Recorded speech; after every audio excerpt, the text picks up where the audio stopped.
ఆయన్ని ప్రేమిస్తే దేవుడు వాగ్దానం చేశాడు. రోమ 8:8, దేవుని ప్రేమించేవారు కనుక ఆయన సంకల్ప చొప్పున పిలువబడిన వారికి మేలు కలుగుటకై సమస్తము సమకూడి జరిగిస్తాడు. Oh Lord, I am your daughter, I am your son, I am giving the praise to you so that I can glorify you. You be with me, you help me out, because God has already promised that He will help you out.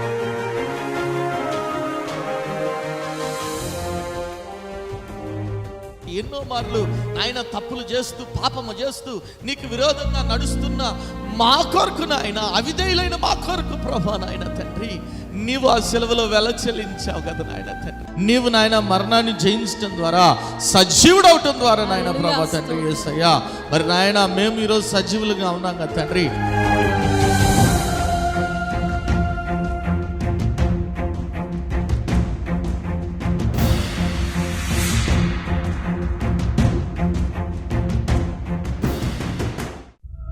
కుటుంబంలో నెమ్మది లేని స్థితిలోనున్నావా? అప్పుల ఊబిలో కూరుకుపోయిన స్థితిలోనున్నావా? ఏ పని చేసినా విఫలమైపోతున్నావా? జీవితం లేని స్థితిలోనున్నావా? అనారోగ్యంతో అల్లాడిపోతున్నావా? తాగుడు, జూదం అనే రకరకాల సాతాను బంధకాల్లో కుటుంబ సభ్యులు ఉన్నారా? కుటుంబంలో రక్షణ లేని స్థితిలోనున్నారా? అయితే మీ సమస్యల నిమిత్తమై ప్రార్థన చేయటానికి మేము సిద్ధంగా ఉన్నాం. మీ ప్రార్థన అవసరత ఏదైనా సరే మాకు తెలియజేయగలరు. El Shaddai Prayer Tower, 306 3rd floor, Eden Square, above Spar Hypermarket, beside Apollo Hospital, Secunderabad. మా ఫోన్ నంబర్ 8885013886. దేవుడు మీ ప్రతి అవసరతను క్రీస్తు యేసు మహదైశ్వర్యంలో తీర్చునుగాక.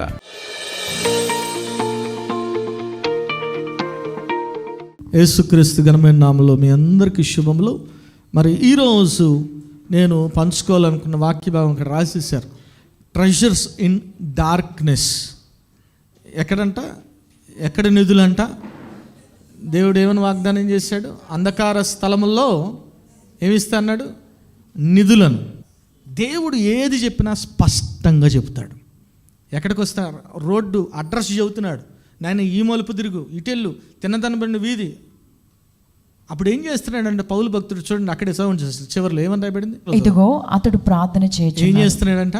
అక్కడ ఏం చెప్పాడు ప్రభు? 6 వచనంలో చదివినప్పుడు ఏమని చెప్పాడు? ఏం చేయాలో. కానీ ఇక్కడ ఏం చేస్తున్నాడు ఆయన? ఏమైనా ఒకసారి గట్టి దేవుని స్తుతులు చెప్దాం. హల్లెలూయా. అంధకారంలో అతనిలో విశ్వాసం పుట్టింది. ఏమైనా హల్లెలూయా. శ్రమలో అతనిలో ఏం పుట్టిందంట? నీ జీవితంలో అన్నీ బాగున్నాయి అనుకో, నువ్వు ప్రభు ముఖం కూడా చూడు, ఇది నిజం, అవునన్నా కాదన్నా. నమ్మిన వారు దేవుని స్తుతులు చెప్దాం. హల్లెలూయా. అందుకే దేవుడు ఏం చేస్తాడు? నిన్ను శ్రమలోనికి అనుమతిస్తాడు. అంధకారంలోనికి దేవుడు నిన్ను అనుమతిస్తాడు. దాని ద్వారా మేలే జరుగుతుంది కానీ చెడు జరగదు. గుర్తుపెట్టుకో. అమ్మో నాకేం కనపట్లేదు గించుకోవద్దు. నీ చూపు ఎవరి వైపు ఉండాలా? సౌలు అనబడిన పౌలుకి కన్నులు కనబడట్లా, కానీ అతని చూపు ఎవరి వైపు ఉంది? విశ్వాసానికి కర్త, దాన్ని కొనసాగించు యేసు వైపు చూస్తూ ఉన్నాడు.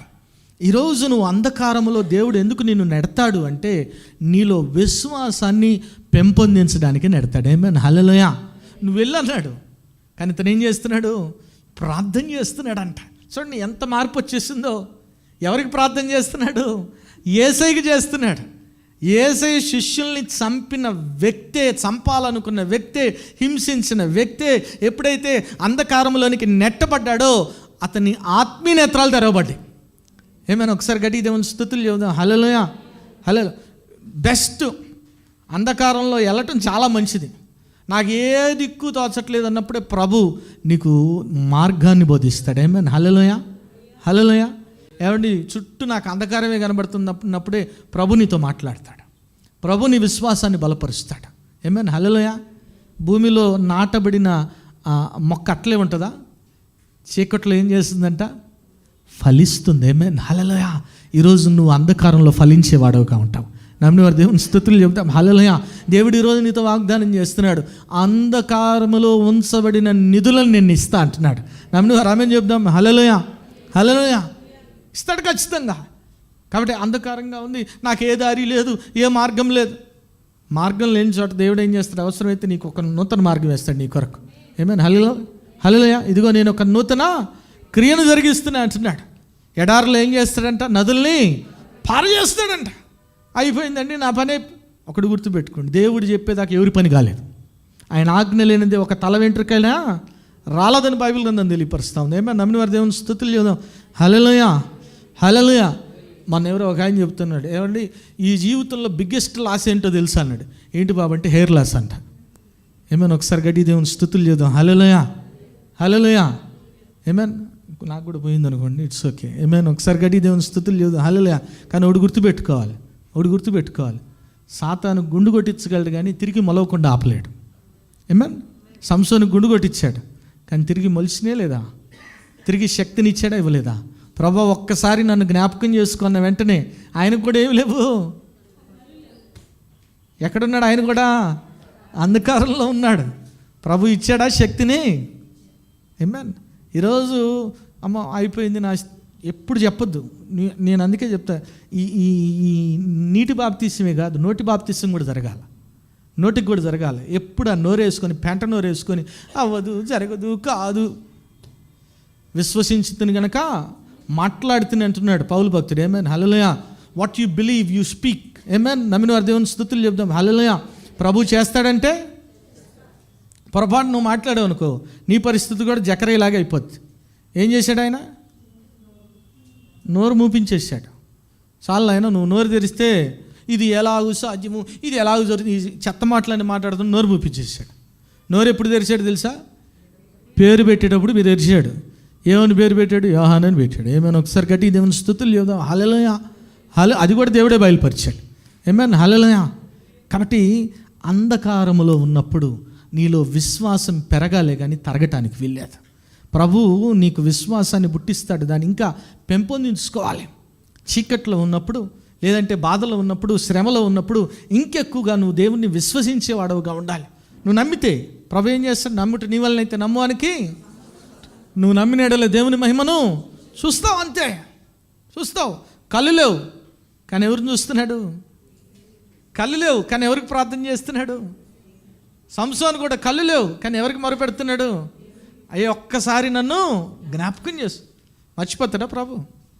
మర్చిపోతాడా ఆయన? మర్చిపోతాడు. ఏం మర్చిపోతాడు తెలుసా? ఏం జ్ఞాపకం చేసుకోడు తెలుసా? హెబ్రీయుల రాసిన పత్రిక 10వ అధ్యాయం 17వ వచనంలో చూస్తే, నేను మీ పాపముల్ని మీ దోషముల్ని ఇక ఎన్నటికీ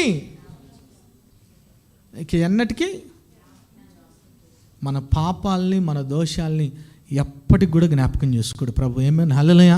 మనం కూడా దేవుని బిడలంగా గుర్తుపెట్టుకోండి. మన పాపాలని, ఇతరుల పాపాలని, దోషాలని ఎప్పటికీ జ్ఞాపకము. ఒక ఫ్యాక్షనిస్టు చనిపోతా దేవుని నమ్ముకున్నాడంట. నమ్ముకొని తన శత్రువులందరినీ క్షమించేశాడంట. క్షమించేసి అవసాన దశలో బిడ్డల్ని పిలిచి చెప్తా ఉన్నాడు, అరే బాయ్ నేను దేవుణ్ణి నమ్ముకున్నాను కాబట్టి నేను అందరినీ క్షమించేశా, కానీ మీరు మాత్రం ఒక్కడిని కూడా వదలొద్దు అంటున్నాడంట. అదేమి క్షమాపణ? మనం ఏం చేయాలా? వాటిని జ్ఞాపకం చేసుకోకూడదు. చాలాసార్లు ఈ తప్పుల్ని జ్ఞాపకం, భార్యాభర్తల జీవితంలో స్త్రీలకు ఎక్కువ మెమరీ పవర్ ఉంటుంది కదా. వాళ్ళు 1920లో ఏం జరిగిందో కూడా చెప్పగలరు. ఏమైనా హల్లెలూయా. ఖచ్చితంగా చెబుతున్నా. భర్త ఎట్టుంటాడు? పొద్దున్న జరిగింది సాయంత్రం గుర్తుండదు, మబ్బు ముఖం, మర్చిపోతాడు. కానీ వాళ్ళు బాగా జాగ్రత్తగా గుర్తుపెట్టుకుని ఉంటారు. కానీ ప్రభు చెప్తా ఉన్నాడు, మర్చిపోలేము, కష్టమే, కానీ జ్ఞాపకము చేసుకోవద్దాం. ఏమైనా ఒకసారి గట్టి దేవుని స్తుతులు చెప్దాం. హల్లెలూయా. ఎందుకంటే ప్రభు జ్ఞాపకం చేసుకోవట్లా. ప్రభు ఎప్పుడు మనల్ని ఆయన బిడ్డలంగానే జ్ఞాపకం చేసుకుంటున్నాడు. వెంటనే ఎట్టా నువ్వు సంసోను, నువ్వు నేను చెప్పాను కదా, నీ నీ బలం ఎక్కడుంది, నీ శక్తి ఎక్కడుంది, నీ జుట్టులో ఉంది, నువ్వు మొత్తం దళాయిలతో చెప్పేసి సీక్రెట్ చెప్పేసి మొత్తం పోగొట్టుకున్నావు, నేనెట్టా సహాయం అనలేదు. ప్రభు వెంటనే సహాయం చేశాడు. ఏమైనా హల్లెలూయా. ఈరోజు నువ్వు అంధకారంలో ఉన్నప్పుడు నీలో విశ్వాసం పెరగాలి. ఈరోజు నువ్వు శ్రమలో ఉన్నప్పుడు నీలో విశ్వాసం పెరగాలి. ఈరోజు నువ్వు కష్టంలో ఉన్నప్పుడు నీలో విశ్వాసం పెరగాలి. అందుకే దేవుడు నిన్ను అంధకారంలో నెడతాడు. ఏమైనా హల్లెలూయా. అంధకారంలో ఉంచబడిన నిధులన్నీ కూడా నీకు ఇస్తాను వాగ్దానం చేస్తున్నాడు. నమ్మిన వారి దేవుని స్తుతులు చెప్దాం. హల్లెలూయా. పొందుకుంటామన్నవారు ఆమేన్ చెప్పండి ఒకసారి. ఆమేన్ చెప్పండి ఒకసారి. చూడండి, దేవుడు మనలో విశ్వాసాన్ని పుట్టించడమే కాదు, విశ్వాసాన్ని పెంపొందించడమే కాదు, ఇంకేం చేస్తాడంటే చూడండి, అపోస్తలుల కార్యం 9వ అధ్యాయం 8వ వచనం చూడండి, ఏమని రాయబడింది అక్కడ. సౌలు నేల మీద నుండి లేచి కన్నులు తెరిచినను ఏమీ చూడలేకపోయాను గనుక వారు అతని చెయ్యి పట్టుకొని దమస్కులోనికి ఏంటంటే వారు అతని చెయ్యి పట్టుకొని అతనిగా నడవగలిగాడా? అతను నడిచే శక్తి లేదు. మార్గం తెలియదు, ఎట్లా వెళ్ళాలో తెలియదు. కానీ ఎట్లొచ్చాడు? ఎంట్రీ ఎట్లుంది? ఫెరోషియస్ తాకీద్ తీసుకొని వచ్చాడు. ఎట్లా?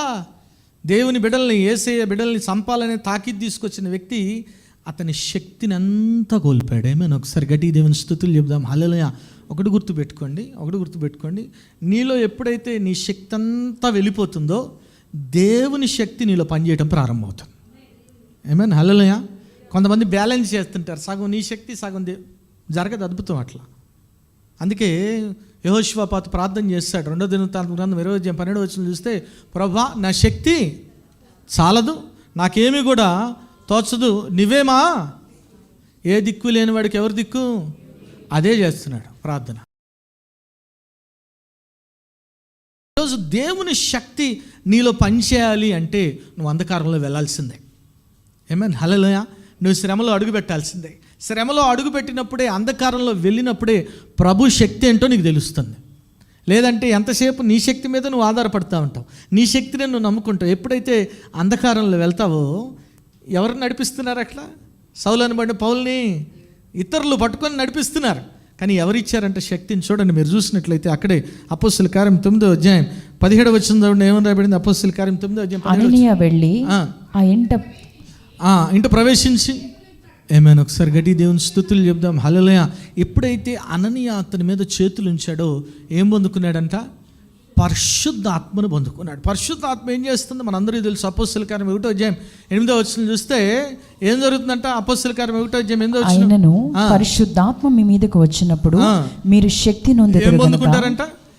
శక్తిని పొందుకుంటారు. దీని ద్వారా ఏం జరుగుతుందంట? యెరూషలేములోను, యూదా, సమరయ దేశములంతా వరకు ఆయన సాక్షులుగా, ఇందాక పాడాం పాట అదే కదా, పరిశుద్ధాత్మదేవ దిగిరము. ఎందుకు? ఈ లోకమునకు నీ కొరకు సాక్షులుగా నిలబడటానికి ప్రభు శక్తి కావాలి. అతని శక్తి 0 అయిపోయింది. ఎవరి శక్తి పనిచేస్తుంది ఇప్పుడు అంటే? దేవుని శక్తి పనిచేస్తుంది. ఎందుకు? అతడు అంధకారంలో నెట్టబడటం ద్వారా, అయ్యా నేనేమీ చేయలేనని చేతులు ఎత్తిస్తాడు. ఏమేన్ హల్లెలూయా.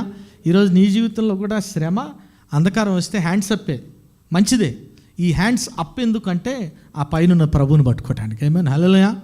కొండల తట్టున కన్నులు ఎత్తుచున్నాను, కొండల తట్టున కన్నులు ఎత్తుచున్నాను, నాకు సహాయము ఎక్కడ నుండి వచ్చును, నాకు సహాయము యేసయ్య నుండి వచ్చును. హల్లెలూయా, హల్లెలూయా. ఎవరిస్తారు నీకు సహాయం? ప్రభు పట్టుకుంటాడు. తన అపన్న హస్తము చేత నిన్ను పైకి లేపుతాడు ప్రభు. ఆమేన్, హల్లెలూయా. ఈరోజు నేను శ్రమలో ఉన్నాను, అంధకారం మంచిదే అది. ఎందుకంటే ప్రభు చెప్పాడు, ఆయన సృజించిన యావత్తు చాలా మంచిదంట. ఆమేన్, హల్లెలూయా. నువ్వు అంధకారంలో నెట్టబడటం మంచిదే, శ్రమలోనికి నెట్టబడటం మంచిదే. ఎందుకంటే దాని ద్వారా దేవుని శక్తి యొక్క విలువేంటో నీకు తెలుస్తుంది. ఆమేన్, హల్లెలూయా. ఎప్పుడైతే పరిశుద్ధాత్మ చేత నింపబడ్డాడో ఎట్లా బోధిస్తున్నాడంటే వాక్యాన్ని అక్కడే అపోస్తలుల కార్యం 9వ అధ్యాయం 27వ వచనంలో ఏమని రాయబడింది? అపోస్తలుల కార్యం 9వ అధ్యాయం 27వ వచనం. అయితే అతడు యెరూషలేమునకు వచ్చి ధైర్యంగా అయితే బర్నబా అతని దగ్గర తీసి అపోస్తలుల యొద్దకు తోడుకుని వచ్చి అతడు త్రోవలో ప్రభువును చూచెనని, ప్రభు అతనితో మాట్లాడినని, అతడు దమస్కులో యేసు నామమును బట్టి ధైర్యంగా ఎట్లా బోధించాడంటే ధైర్యంగా. ఎట్లా? కొంతమంది వాక్యం అమ్మమ్మ ప్రభువుని నమ్ముకమ్మ, ఎట్లా చెప్పాలా? ధైర్యంగా అధికారంతో చెప్పాలి. ఆమేన్, హల్లెలూయా. ఎందుకంటే ఈ గ్రంథంలో ఉన్న ప్రతి మాట సత్యం. ఆమేన్. ఆ సత్యం ఏం చేస్తుంది? మనల్ని స్వతంత్రులుగా చేస్తుంది. ఆమేన్, హల్లెలూయా. నువ్వు ఎప్పుడైతే దేవుని ఆత్మ చేత నింపబడతావో నువ్వు ధైర్యంగా బోధిస్తావు. నమ్మిన వారి దేవుని స్తుతులు చెప్దాం. హల్లెలూయా. ఏ నోరైతే యేసయ్యను దూషించిందో, ఏ నోరైతే యేసయ్య శిష్యుల్ని దూషించిందో ఆ నోరే యేసయ్య నామాన్ని గణపరుస్తూ ఉంది. ఏమైనా ఒకసారి గట్టి దేవుని స్తుతులు చెప్దాం. హల్లెలూయా, హల్లెలూయా. గట్టిగా చప్పట్లు కూడా దేవుని నామం పెడతాం. సౌలు ఎట్లా మార్చబడ్డాడు? ఎందుకంటే అతనిలో ఏ శక్తి పనిచేస్తుంది? దేవుని శక్తి పనిచేస్తుంది. ఈ దేవుని శక్తి ఎందుకు పనిచేస్తుందంటే అతను అంధకారంలోనికి నెట్టబడ్డాడు కాబట్టి. ఈరోజు చెప్పండి, అంధకారం మంచిదా చెడ్డదా? అంధకారం అంటే చీకటే కానీ పాపం కాదు. కాబట్టి అయ్యగారు అంధకారం మంచిదన్నారని పాపంలో ఉండారు. ఆయన పాపాన్ని అసహించుకుంటాడు. ఏమైనా హల్లెలూయా. ఇందా చెప్పారు అమ్మగారు, చెడుతనముకి ఆయన దగ్గర చోటు లేదంట, అంతే. ఆయన చెప్తా ఉన్నాడు, ప్రభు నేను పరిశుద్ధుడైన ప్రకారం మీరును అంతే. దేవుని చిత్తం ఏంటంట? మీరు జారత్వాన్ని విడిచిపెట్టి పరిశుద్ధులుగా ఉండటే దేవుని చిత్తం.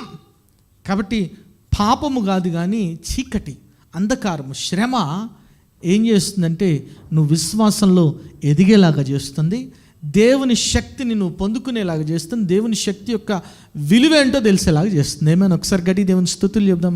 హల్లెలూయా, ఆమేన్. ప్రార్థన చేస్తున్నాం. నాయన స్తోత్రం ప్రభా, పరిశుద్ధుడా, ప్రేమగల తండ్రి, దయగల దేవా, నీకే వందనాలు ప్రభా. వాక్యం ద్వారా నాయన మీరు మాట్లాడిన విధానానికి నీకే వందనాలు తండ్రి.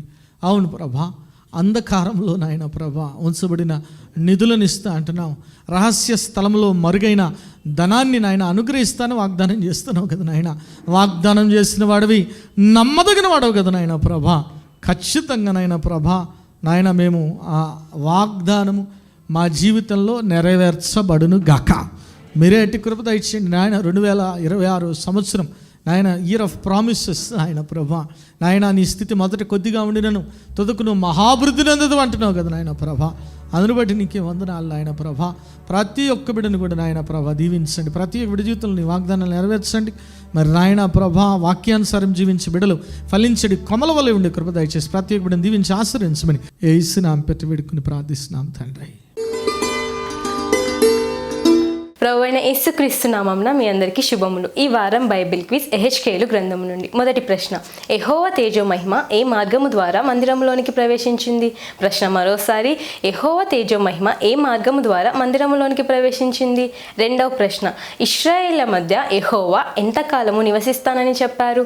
ప్రశ్న మరోసారి, ఇశ్రాయేళ్ల మధ్య యెహోవా ఎంతకాలము నివసిస్తానని చెప్పారు? మూడవ ప్రశ్న, మందిరమును గూర్చిన ప్రధానమైన విధి ఏమిటి? ప్రశ్న మరోసారి, మందిరమును గూర్చిన ప్రధానమైన విధి ఏమిటి? ఈ ప్రశ్నలకు గల సమాధానాలు స్క్రీన్ పై కనబడిన నంబర్కు తెలియజేయగలరు. గత వారం బైబిల్ క్విజ్ ప్రశ్నలకు సమాధానాలు. మొదటి ప్రశ్నకు జవాబు ఇశ్రాయేలీయుల మీద యెహెజ్కేలు 39:29. రెండో ప్రశ్నకు జవాబు యెహెజ్కేలు 40:1-2.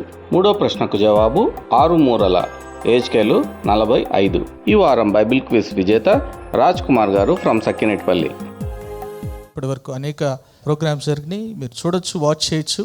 మరి చూడండి, బలపడండి, పరిశుద్ధాత్మను పొందుకోండి. ఆమేన్.